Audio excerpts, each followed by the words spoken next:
नमस्कार, मैं सचिन कुमार और आप देख रहे हैं जनता न्यूज़ 3। हम आपको आज लाए हैं कोडरमा से 13 किलोमीटर दूरी पर सपहा गांव में, झरका पंचायत में आता है। ये चारों तरफ से आप देख सकते हैं, पहाड़ों के बीच में ये गांव स्थित है। छोटा सा गांव है, इसमें ज़्यादा करके लोग ST/SC के लोग रहते हैं और इस गांव में आने जाने के लिए कोई रास्ता नहीं है। आवागमन का लोगों को बहुत तकलीफ़ करना पड़ता है। कई पहाड़ों को लांघ कर यहाँ पर आना पड़ता है और वो पहाड़ जो हैं खतरे से खाली नहीं है और 2-3 नदियों को भी पार करके इन लोगों को आना पड़ता है। ज़्यादा करके देखा जाए, अगर रात के समय में आवागमन करते हैं तो जंगली जानवर और उनसे भी इन लोगों को बहुत तकलीफ़ है, दिक्कत है। और दूसरी बात तो सबसे बड़ा खतरा है तो पहाड़ से खतरा है। जिन पहाड़ों को ये लोग लांघ कर आते हैं, चढ़ना उतरना पूरा का पूरा खतरे से खाली नहीं है। अभी हम आपको उन पहाड़ों के लोग चढ़ते उतरते हैं और कितना डेंजर रास्ता है वो, उस रास्ते से हम आपको वाकिफ़ कराएंगे। नदियों, जिन नदी को पार करके आते हैं, ना कोई यहाँ पर रास्ता है और ना ही पुल है, मतलब किसी प्रकार की कोई सुविधा उपलब्ध नहीं। देख सकते हैं यहाँ के बच्चे हैं और ये क्लास चल रहा है। काफ़ी अच्छी शिक्षा दी जा रही है बच्चों को। क्लास 3, 4, 5 3, 4, 5 क्योंकि सर एक शिक्षकीय विद्यालय है, अंदर यहाँ पे टीचर है। तो सर यहाँ पे 2 क्लासरूम है, तो एक पे सर KG 1, 2 को रखे हैं और एक पे 3, 4, 5 को रखे हैं। और उसमें सर ये जो सीटिंग अरेंजमेंट है सर, जो बैठाए हैं बच्चों को, उसमें एक थोड़ा 30 बच्चे हैं, उसको थोड़ा उससे जो कमजोर है उसको साथ में दिया जाता है, उसके साथ रह करके थोड़ा सा मदद मिल करके वो भी आगे बढ़ सके। और ये सर आप पहले जो देख रहे हैं, ये खुद से हम लोग और बच्चे लोग मिल करके बनाया है। ये आप देख रहे हैं, ये जो माचिस का डब्बा जो होता है सर, जो हम लोग फेंक देते हैं, तो हमारे उपायुक्त महोदय श्री आदित्य चंद्र जी, उनके द्वारा एक कार्यक्रम चलाया गया था, लो पोस्ट नो पोस्ट। तो उसी के ये हिसाब से लेकर बनाया गया है। ये माचिस का जो डब्बा है सर, इसको फेंक दिया गया था, इसको चुन के लगा, इसके कलर लेकर इसको बनाया है। बच्चे को पता था कि ग्रीन मतलब हरा होता है, लेकिन हरा होता कैसा है वो सर यहाँ से देखेगा, देख करके यहाँ से अच्छे से लोग समझ पाएगा। और ये सर आप देख सकते हैं, बच्चा प्रत्येक दिन, ये सर उसका एड्रेस है, पता है सर, जैसे ग्राम ब्लॉक है, जिला है, पुलिस है और महाद्वीप है। ये प्रत्येक दिन देखिए, प्रत्येक दिन मतलब ये तो बच्चा अपना पता तो जान जाएगा सर। देखिए बिल्कुल सही बात है। ये सर कैलेंडर खुद से बनाया है सर, और ये कैलेंडर कभी आपको चेंज करने की आवश्यकता नहीं, क्योंकि जैसे ही 2024 के बाद 2025 आए, बस यहाँ से सर आपको कर देना होगा, खींच देना है उसको।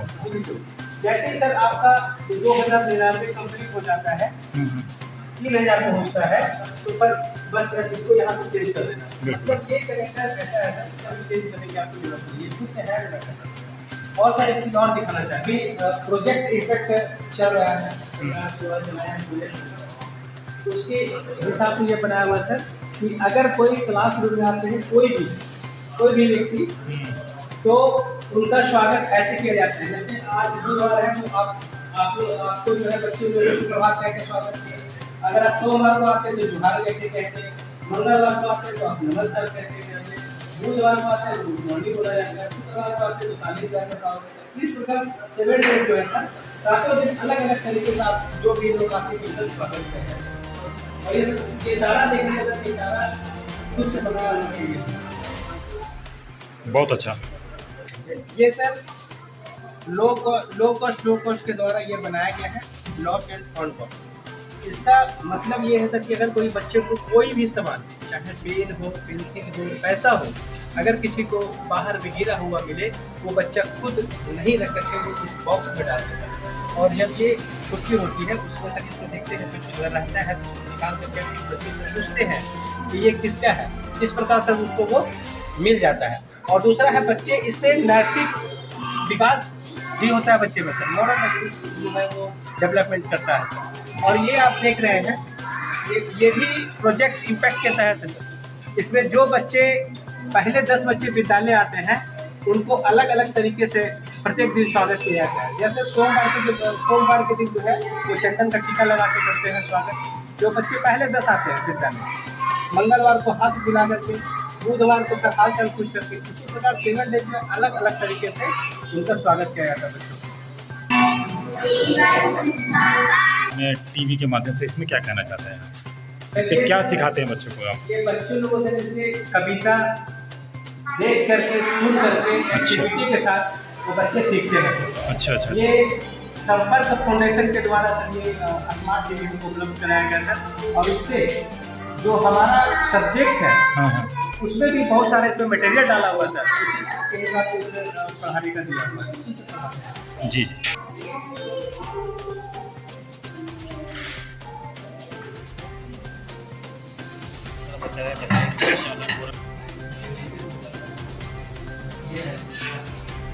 ये बच्चे लोग के लिए लाइब्रेरी बनाया गया हुआ है।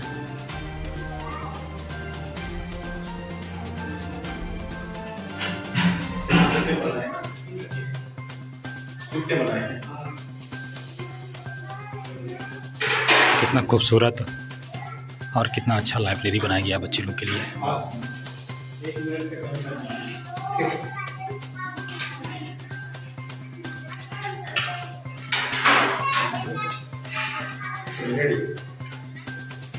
तो ये देखिए विद्यालय परिसर में ही हम लोग ये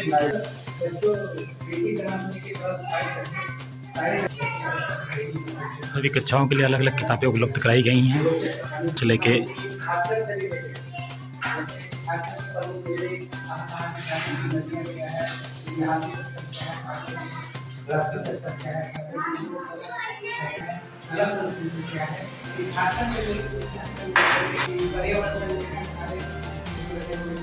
नीचे आएंगे, यहाँ पे कहानी सारी ये सभी खेल के बच्चे लोग खेलने की सामान भी बहुत सारी उपलब्ध हैं यहाँ पर। आप देख सकते हैं कि जिस प्रकार का भी खेल खेलना है उस प्रकार के यहाँ गेंद से लेकर बैट बॉल से लेकर क्रिकेट से लेकर सभी खेल को से लेकर यहाँ पर सामान उपलब्ध कराई गई है लाइब्रेरी के अंदर में। और पेंटिंग के द्वारा कितना अच्छा दृश्य बनाया गया वो भी आप देख सकते हैं। काफ़ी सुंदर ही लाइब्रेरी की व्यवस्था सजाई गई है। तो सर थोड़ा सा हमारे पास स्पेस की कमी है, इसीलिए साइड में बहुत सारी रखने का यूज कर रहे हैं। तो आप देख सकते हैं जैसे बैडमिंटन हो गया, क्रिकेट हो गया, फुटबॉल हो गया।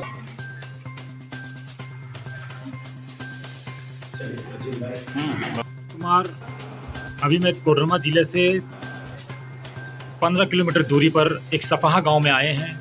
यहाँ पे ना आने जाने की रास्ता है, बहुत कठिनाइयों का रास्ता है और बहुत ख़तरनाक ही रास्ता है। मतलब कई पहाड़ों को लांघ करके आपको आना पड़ेगा इस गांव में। यहाँ नदी को पार करके बहुत तकलीफ़ों से आते हैं। यहाँ पर एक विद्यालय, उत्क्रमित मध्य विद्यालय,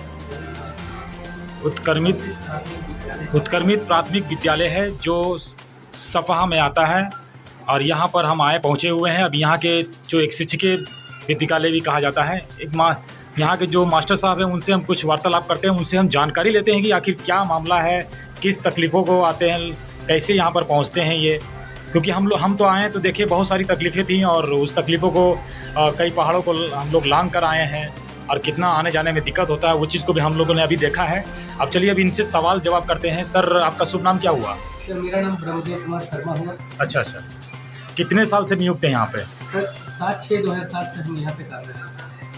तो आप जिन रास्तों से आते हैं वो रास्ते किस प्रकार की हैं, उसके बारे में क्या कहना चाहते हैं आप? अभी आप आए होंगे तो अभी तो आप रास्ते भी आपको मिले हैं सर। जब हम यहाँ पे नियुक्ति हुई थी हमारी, तो सर उस समय सिर्फ और सिर्फ सड़क थी और वो भी 3 फीट की। और पैदल समझिए सर, मेरा घर गसंडी होता है जी। और गसंडी से सर जब 10 से 4 विद्यालय चलती थी सुबह, तो सर 8 बजे घर से निकलते थे और 2 घंटा पैदल चलने के बाद विद्यालय पहुँचते थे। हम्म, यहाँ की लोकल मुखिया बनी और वो सर सड़क का निर्माण करवाई। अब 2012 से सर लोग अभी बैक से आते हैं और बैक से भी आना सर खतरों से खाली नहीं है, क्योंकि 3 पहाड़ को हम लोग सर क्रॉस करके आते हैं और काफ़ी ऊंची पहाड़ है। अच्छा, इतनी खतरनाक जो पहाड़ है उनको लांग कर आपको आना है, आने जाने में क्या डर संभव नहीं होता आपके अंदर? डर तो लगता है सर, लेकिन जो चुनौती का सामना करके जो काम किया जाता है वो उसका अलग ही आनंद है। रोज इन चुनौतियों को आप सामना करते हैं, बिल्कुल। तो क्या लगता है आपको इस गांव में आपको आकर यहाँ पर जो बच्चे लोग को शिक्षा वगैरह दे रहे हैं, ऐसे क्या आपको अनुभव प्राप्त होता है कि बच्चे लोग को? बहुत बढ़िया लगता है सर। यहाँ के लोग ग्रामीण भी बहुत सपोर्टेड होते हैं, बहुत सपोर्ट करते हैं। तो क्या आपने कभी इस मामले को लेकर या ग्रामीणों के साथ में कुछ ऐसा कहा होगा ना कि हमें आने जाने में दिक्कत होता है तो सरकार से मांग करें आने जाने के लिए रास्ता का आगमन करें? तो इतनी कठिनाइयाँ भरी रास्ता है और इन पहाड़ों को पार करके तकलीफ झेल कर जो आप लोग बच्चे लोग को पढ़ाने के लिए आते हैं, आपको इसके बारे में कभी आपने ऊँचे स्तर पर कभी आवाज़ उठाई थी क्या?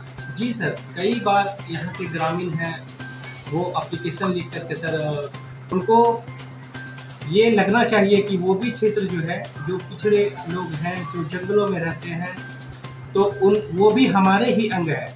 और सर उनको उनसे यही रिक्वेस्ट करना चाह रहे हैं हम सर कि प्लीज़ सड़क को कम से कम सर आप निर्माण करवाइए, क्योंकि बहुत दिक्कत का सामना करना पड़ रहा है। हम आपको एक कहानी और बताते हैं सर। आज से 10 साल पहले की कहानी है, जिस समय सड़क नहीं थी।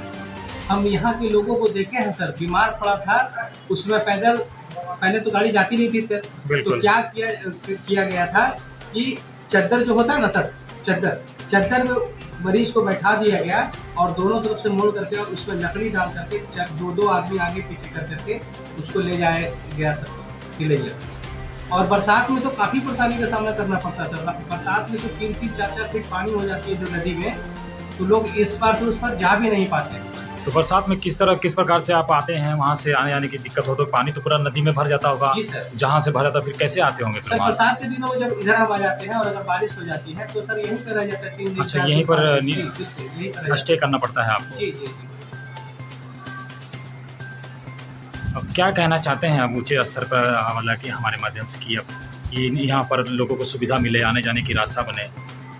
उच्च पदाधिकारियों एवं जो हमारे विधायक महोदय हैं, संसद महोदय हैं, उनसे अनुरोध कर रहे हैं कि ये जो गांव है, यहाँ के जो निवासी हैं, वो आपके ही अंग हैं। इनको आप आगे बढ़ाने की कोशिश करें। मेरा यही कहना है कि जो लोग पिछड़े हैं उनको आगे बढ़ाएं। जो आगे बढ़े हैं वो तो बढ़े ही हैं, जो पिछड़े हुए हैं उनको आगे बढ़ाएं। तो आगे तभी बढ़ पाएंगे जब यहाँ के लोगों को सुविधा प्रदान किया जाएगा। पहले तो बिजली की सुविधा नहीं थी सर, अब तो बिजली आ गई है। सड़क का बहुत ज़्यादा दिक्कत है सर। इसलिए उनसे निवेदन है, बार निवेदन है, बार अनुरोध कर रहे हैं कि इधर भी एक नज़र आप ध्यान दीजिए और यहाँ के लोगों को जो कष्ट है, परेशानी है, उनको आप दूर करने की कोशिश करें।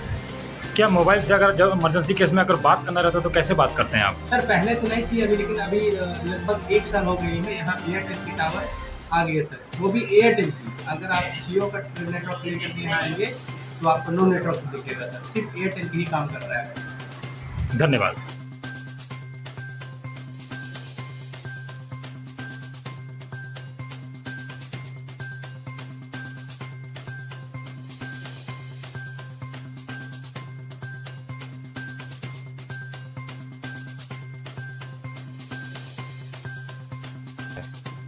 ये तो नहीं लग रहा है, कोई सुनवाई नहीं हो रहा है इधर। तो जैसे आपके गांव में कोई बीमार पड़ता है तो कैसे ले जाते हैं उसको आप? ऐसा ही डोली बना के, अच्छा, जैसे 4 आदमी हो गया, अच्छा, तो ऐसा डोली बनाएगा, अपना आदमी 4 आदमी उठा के लेके जाएगा। जी। एक बार शायद सुने थे अगस्त में ऐसा हुआ था किशनपुर गांव में। तो कोई शायद बोल रहा था कि नेता लोग ऐसा है, इधर काम नहीं किया, खाली वोट लेने आता है, चला जाता है, वोट लेके चुपचाप लगा देता है। अभी भी इलेक्शन का समय आ गया है, तो इसमें आप लोग को किसे अपना चुनेंगे अपना नेता? क्या लगता है किसे वोट देना चाहिए और किसे नहीं देना चाहिए? नेता तो नहीं चुनेंगे, हम तो आज तक वोट नहीं दिए हैं। अच्छा, हम नेता क्या चुनेंगे? देगा सब जनता लोग ही देगा ना, हम लोग क्या देंगे। तो जनता तो आपका उम्र कितना हो रहा होगा अभी? अभी मेरा उम्र 20 जा रहा है। तो आप भी तो वोट देने लायक हो गए हैं। हाँ हो गया, लेकिन अभी तक दिए नहीं है। दिए नहीं है। तो क्या लगता है आपकी बार जो चुनाव चल रहा है हमारे, तो उसमें किसको आप वोट देने की ज़्यादा अच्छा काम कर रहा है? अभी तो कोई सुनवाई नहीं हुआ है, कौन अच्छा काम कर रहा है। अभी कोई सुनवाई नहीं है, कोई अच्छा काम नहीं किया अभी तक। आपके गांव के लिए किसी ने कोई अच्छा किया है, या फिर आपका के इस तकलीफ को लेकर कभी आप ऊंचे अधिकारियों या जिला लेवल पे गए हैं सुनाने के लिए कि हमें बहुत तकलीफ है आने जाने के लिए? नहीं किया है, कोई नहीं किया। कोई नहीं गया है। कोई नहीं तो किया। फिर ये तकलीफ कब तक आप लोग झेलते रहेंगे इस तरह से? इसे झेलने पड़ेगा ना, पब्लिक इकट्ठा नहीं है तो ऐसे कैसे होगा। वो गांव से बोलता है वो उधर से आएगा रास्ता, ये गांव के बोलता है रास्ता उधर से आएगा, तो ऐसे थोड़ी होगा। सबको मिलना पड़ेगा ना, बिल्कुल। एक दूसरे में मिलने पड़ेगा तभी तो होगा, ऐसा नहीं होगा। सही बात है, कुछ नहीं है, संगठन होने पड़ेगा तभी होगा, तो नहीं होगा। चलिए धन्यवाद। वर्मा सिंह जी, कहाँ गांव है आपका? झरकी है झरकी यहीं पर है। जी। कैसे आवागमन करते हैं आप लोग? हम लोग का बहुत समस्या है। बहुत नदी है, हाँ, बारिश हो जाता है तब बहुत आने में बहुत दिक्कत होता है। कितनी नदियों को पार करके आते होंगे आप? करीब 2 नदी पार करके आते हैं हम लोग। 2 नदी पार करके आते हैं जी। चाहे रात हो चाहे दिन हो। जी, कोई जंगली जानवर अगर कोई इसका डर अगर आप लोग को? बहुत डर लगता है। जंगली जानवर मिल जाता है रास्ते में, बहुत सब मिलता है, चोर भी मिलता है, हर चीज़ मिलता है, बहुत दिक्कत होता है हम लोग आने में।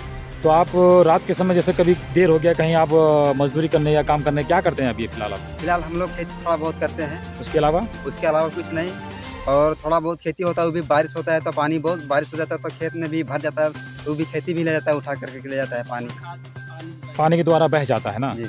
तो पानी आपका जो आता है बारिश के मौसम में, तो किस तरह से यहाँ का माहौल रहता होगा? जिस तरफ से माहौल रहता है, जिस तरफ से हम लोग, जिस तरफ पानी आ जाता है नदी में, तो हम लोग अपना अपना घर में रहते हैं। तो घर में पानी वानी जाता, दिक्कत नहीं है वैसा कुछ? पानी वैसा नहीं, उतना नहीं आता, मतलब कि थोड़ा बहुत आता है, बहुत मुश्किल से रहना पड़ता है। तो रात के समय जब आप पहाड़ों को लांग करके आते हैं तो क्या आपको दिक्कत, ज़्यादा डर भय ऐसा कुछ मतलब खतरा लगता है? जी जी जी, हम लोग का पानी से बहुत डर लगता है, और प्लस में जो जंगली जानवर होता है उससे भी बहुत डर लगता है। पहाड़ को लांगते हैं उससे कैसे लगता होगा आपको? बहुत बहुत डर महसूस होता है, बहुत डर महसूस होता है। देख सकते हैं इन नदियों को पार करके यहाँ के लोगों का आवागमन रहता है।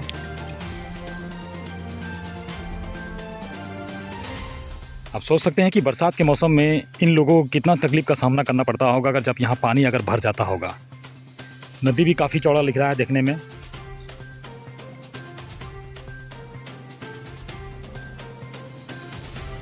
और अच्छा खासा पानी की बह चल रही है।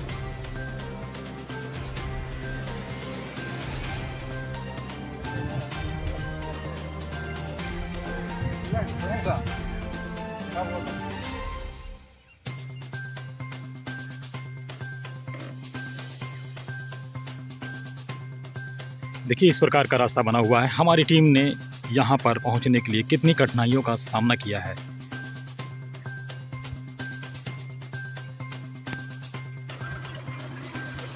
देख सकते हैं यहाँ का दृश्य और ये रास्ता।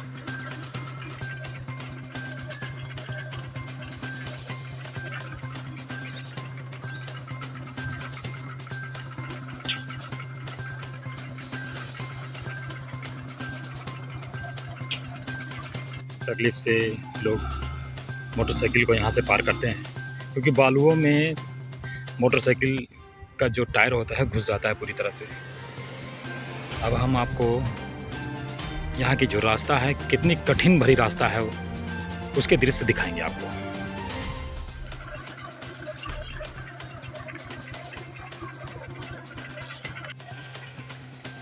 काफ़ी तकलीफ़ों से हम यहाँ का रास्ता पूरी तरह से पार नहीं हुई है, लेकिन नदी नाला ये सब पार कर चुके हैं।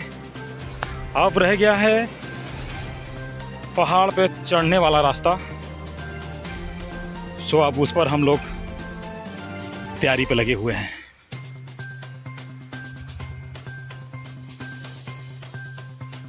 देखिए ये रास्ता का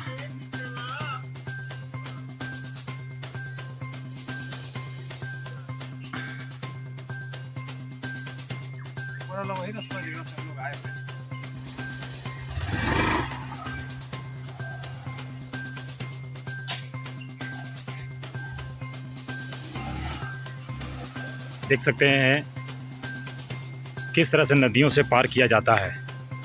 ये दूसरा नदी चल रहा है पार करने वाला। कितना कठिन भरा रास्ता है और कितना मुसीबत से पार किया जा रहा है। देखिए गाड़ी को, आप खुद ही देख सकते हैं स्क्रीन पर। पानी के माध्यम से गाड़ी को लेके जाया जाता है और देखिए बीच में जाके बंद हो गई है गाड़ी। अभी इन ग्रामीणों को कितनी तकलीफ का सामना करना पड़ता होगा, आप खुद ही देख सकते हैं सामने स्क्रीन पर जो हम आपको दिखा रहे हैं वीडियो। एक मोटरसाइकिल को पार करने में कितनी तकलीफ सहनी पड़ रही है रास्ता ना होने के कारण से। देखिए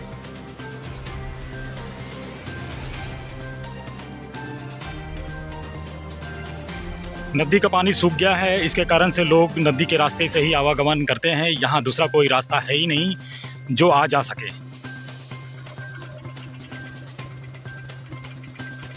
बरसात में तो काफ़ी दिक्कत का सामना करना पड़ता है यहाँ के ग्रामीणों को। देखिए अब यहाँ से पहाड़ का रास्ता चालू हुआ है चढ़ने का रास्ता है ये, जो कि मैंने अभी आप लोगों को बताया था कि पहाड़ों को उतरना और चढ़ना कितना मुश्किल है। आप देख सकते हैं किस तरह से लोग जा रहे हैं यहाँ पर। ये देखिए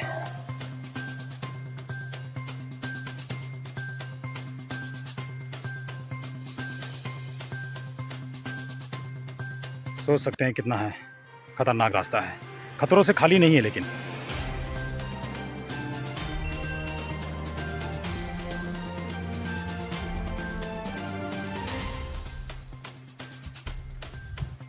इसी तरह चढ़ते जाएं और इसी प्रकार के कई रास्ते और पहाड़ को पार करना पड़ेगा आपको।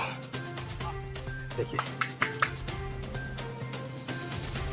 अभी हमने आपको यहाँ के ग्रामीणों की समस्या को लेकर मिलाया, उनसे बात कराया और पता चल पाया है। हम आपसे विदा लेते हैं, फिर मिलेंगे हम आपसे दूसरे वीडियो में। जय हिंद, जोहार।